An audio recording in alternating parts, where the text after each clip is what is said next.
Bonjour, je m'appelle Nicolas Texier, j'appartiens au service historique de la Défense et je vais vous présenter une conférence intitulée Propagande et contrôle de l'information dans le Reich vaincu, l'exemple de l'administration militaire française en Allemagne à travers les archives de Bertrand Gilles. Introduction, le contexte d'une mission. En 1945, la France hérite d'une zone d'occupation s'étendant le long de ses frontières nord-orientales. Elle organise pour cela les forces qu'elle possède encore en territoire allemand en une unité forme corps qui portera le nom de troupes d'occupation en Allemagne, puis de forces françaises en Allemagne à partir de 1949. L'insigne de ces troupes montre une épée fracassant la croix gammée, un symbole qui commémore la victoire des Alliés contre le Reich et traduit également la volonté de briser l'idéologie que représente le nazisme. À ces forces occupantes s'ajoute un organisme chargé d'administrer les territoires allemands et de permettre le fonctionnement des services publics dans un pays bouleversé par la destruction et par l'effondrement complet de l'État. Cet organisme est l'administration militaire française en Allemagne, ou AMFA. L'AMFA constitue la partie française de l'administration interalliée. Elle est créée à la suite d'un échange en octobre 1944 entre le commandant suprême des forces expéditionnaires alliées et le président du gouvernement provisoire de la République française, le général de Gaulle.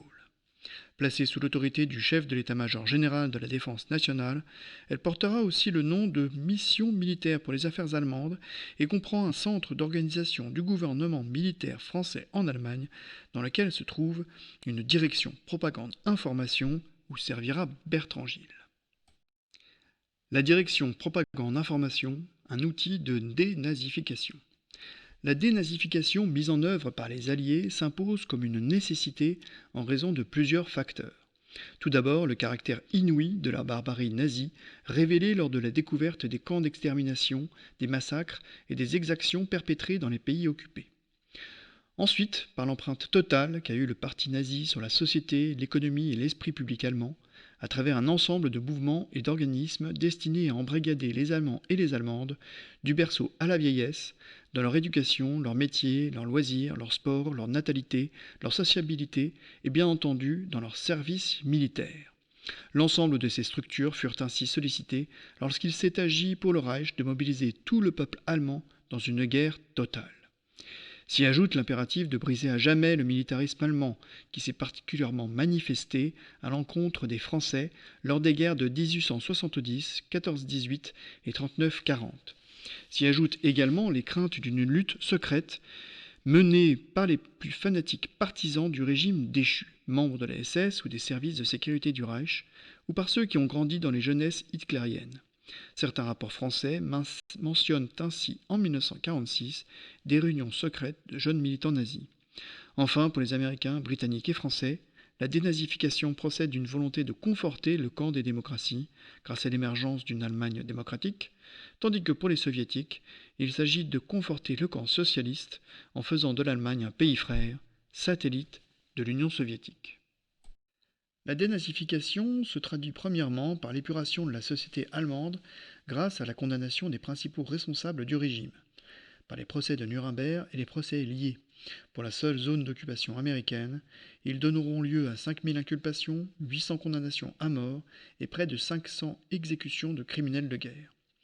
Deuxièmement, par la chasse aux responsables et bourreaux de la solution finale et aux anciens membres des services de sécurité du Reich. Troisièmement, par la mise à l'écart des nazis, notamment grâce à l'épuration des tribunaux et administrations allemands ou des commissions, composées pour l'essentiel de fonctionnaires victimes du nazisme, procèdent à la révocation des militants et sympathisants nazis. Entre 35 et 75% des personnels selon le Länder seront concernés par ces révocations. Quatrièmement, par la réorganisation, le contrôle et la surveillance des organisations professionnelles, confessionnelles, culturelles et sportives allemandes, dont les mouvements de jeunesse, car on craint la persistance, chez les plus jeunes, des idées nationales socialistes par naïveté, désinformation et romantisme. Cinquièmement, par le contrôle de l'information par la censure, de la presse, de l'édition, de la radio, des correspondances, etc. Sixièmement, par la diffusion des idées démocratiques ou socialistes grâce à la propagande. Le rôle de l'information et de la propagande dans la dénazification. L'avènement des régimes autoritaires, Union soviétique, Japon, Allemagne, Italie, au cours de l'entre-deux-guerres, puis l'exercice de la propagande et de la censure pendant le conflit, achèvent de convaincre les Alliés de l'importance de la propagande et du contrôle de l'information. La dimension idéologique de la Seconde Guerre mondiale favorise naturellement une extension du domaine de la lutte aux mentalités des masses et à l'esprit public des sociétés comme des individus. Cet enjeu, lié à l'influence sur les opinions publiques, préfigure l'un des aspects fondamentaux de la guerre froide, qui se traduira par les luttes d'influence, la guerre idéologique et l'action psychologique. Pensée dès 1942, la dénazification est officialisée par les Alliés grâce à la directive du 17 décembre 1945 prise à la suite de la conférence de Potsdam. La question plus spécifique du contrôle de l'information en Allemagne est envisagée quant à elle dès 1944, comme on peut le voir dans ce mémorandum proposé par le représentant américain en décembre et extrait du fonds Bertrand-Gilles. Ce projet de directive s'appuie sur les stipulations de l'article 5 de la capitulation sans condition de l'Allemagne et va servir de modèle à l'élaboration d'une doctrine française en matière d'information, comme le prouve la mention section cinéma portée au crayon noir sur le document, qui laisse penser que des copies de ce mémorandum furent distribuées largement au sein de la direction propagande-information de l'AMFA. D'après ce document, ce contrôle de l'information doit permettre tout d'abord de faciliter la tâche des forces d'occupation et du gouvernement militaire allié en Allemagne, notamment par le respect de ces ordres par la population. Le maintien de l'ordre et l'acceptation de l'occupation par les Allemands sont des enjeux majeurs de troupes déjà éprouvées par la guerre et qui ne souhaitent pas connaître de graves difficultés dans l'accomplissement de leur mission. La propagande doit aussi convaincre le peuple allemand de sa défaite totale et de l'inutilité des guerres à l'avenir. Ce souci est particulièrement aigu chez les Français, qui gardent le souvenir des conflits passés et auront à cœur de tout faire pour entraver un retour de la puissance de l'Allemagne. Il s'agit dès lors pour les Français de rééduquer l'esprit des Allemands, afin d'en bannir le bellicisme et le romantisme morbide qui avaient été fondateurs du militarisme prussien.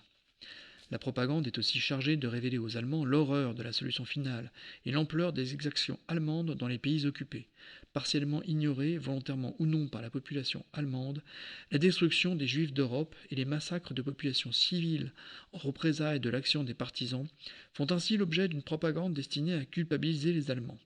Certains observateurs noteront cependant le caractère finalement contre-productif de cette propagande particulièrement agressive. En outre, la propagande se donne naturellement le but, une fois acquis l'anéantissement du parti et du système nazi, d'interdire toute expression en sa faveur et de détruire les principes inculqués par le régime. Enfin, la propagande devra montrer aux Allemands la bienveillance et une unité de vue des Américains, Britanniques et Français envers le destin de l'Allemagne. La propagande et le contrôle de l'information à la française. Soviétiques, Américains, Britanniques et Français déclinent chacun à leur manière les directives générales convenues entre alliés selon l'interprétation qu'ils ont du phénomène nazi, du type de société qu'ils souhaitent voir émerger en Allemagne et de leurs propres intérêts géopolitiques.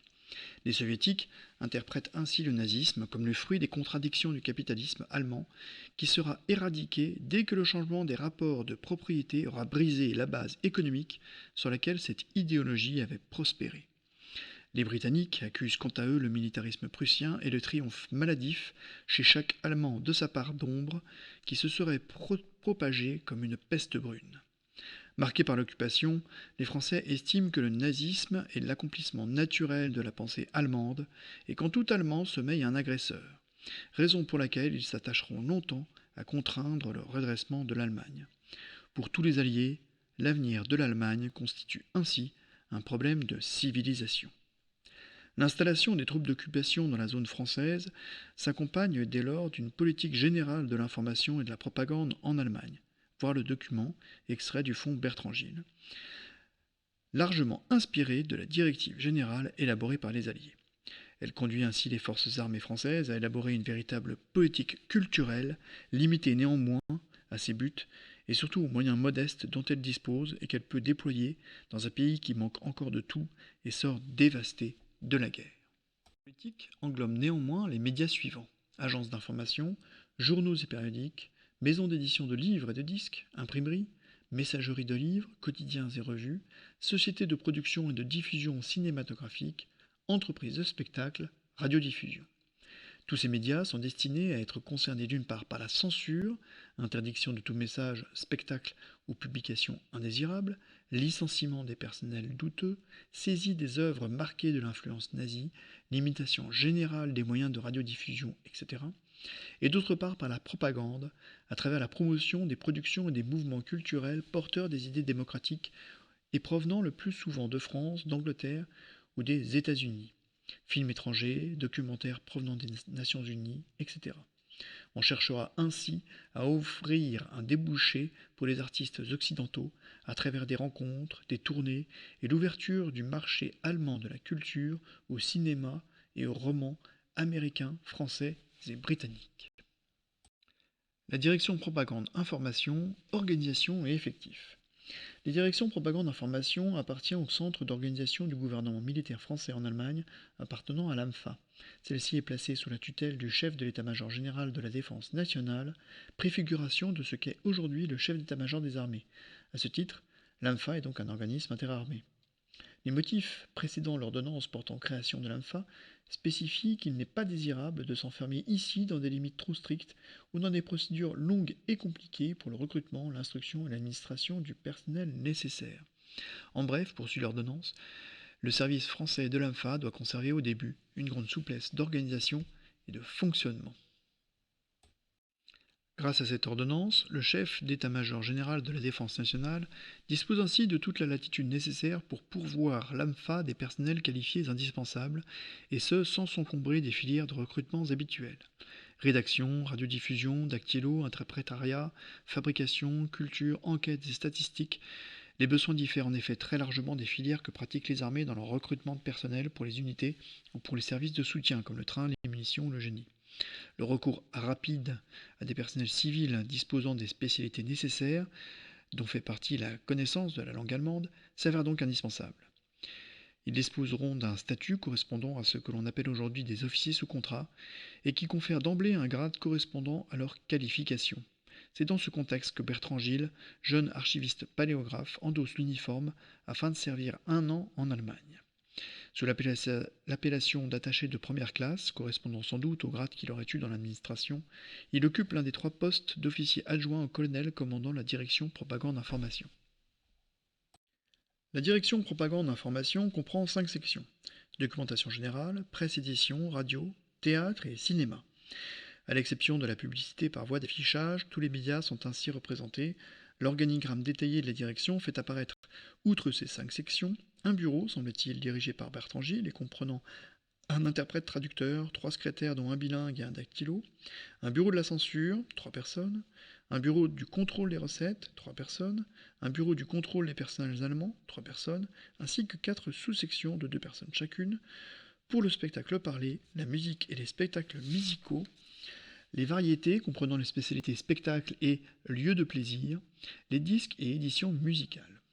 L'effectif théorique semble se situer entre 100 et 150 personnes pour l'ensemble des directions.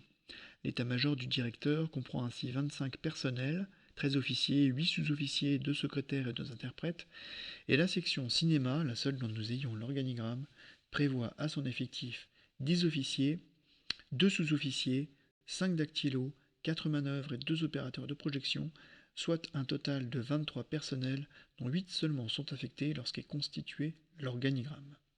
Il est à noter que la direction emploie du personnel allemand à des postes subalternes, ce qui l'a conduit à se doter d'une sous-section de contrôle du personnel allemand afin de s'assurer de leur passé et de leur loyauté. La présence au sein de l'état-major de 4 sous-sections dédiées aux loisirs, qui s'ajoutent donc aux 5 sections consacrées aux grands médias, traduit bien la vocation de la direction, qui est de conduire une politique culturelle au sens le plus entier de ces termes.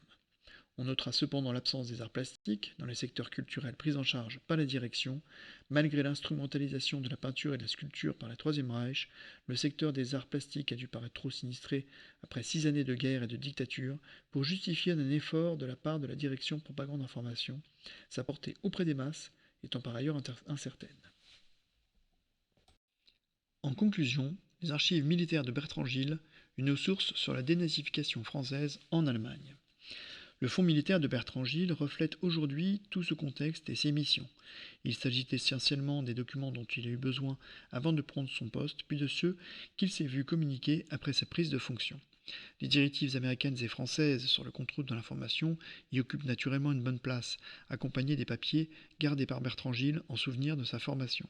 L'essentiel du fonds est ensuite constitué de documentation portant en majorité sur la société nazie, sur l'Allemagne de la fin ou de l'après-guerre, ainsi que sur la propagande, avec quelques exemples de documents diffusés par les Allemands ou par les Français de Vichy.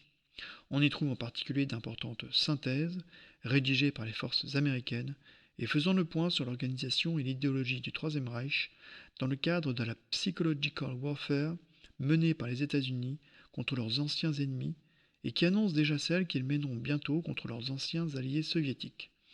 Le reste du fonds est quant à lui plus général et porte sur des sujets comme l'économie, la géopolitique, les États-Unis ou la Grande-Bretagne.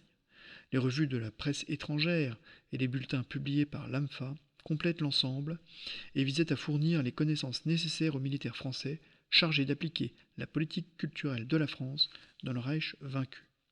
Les archives de la direction ou même de l'AMFA sont très minces au sein des collections du service historique de la Défense. Les papiers de Bertrand Gilles viennent donc compléter très utilement les archives sur la mise en œuvre de la dénazification par les militaires. Elles éclairent ainsi la manière dont l'armée française a eu à cœur d'affronter le problème de civilisation posé par le régime nazi et son effondrement, grâce au recours d'experts de la chose culturelle comme pouvait l'être un archiviste paléographe comme Bertrand Gilles. Je vous remercie de votre attention.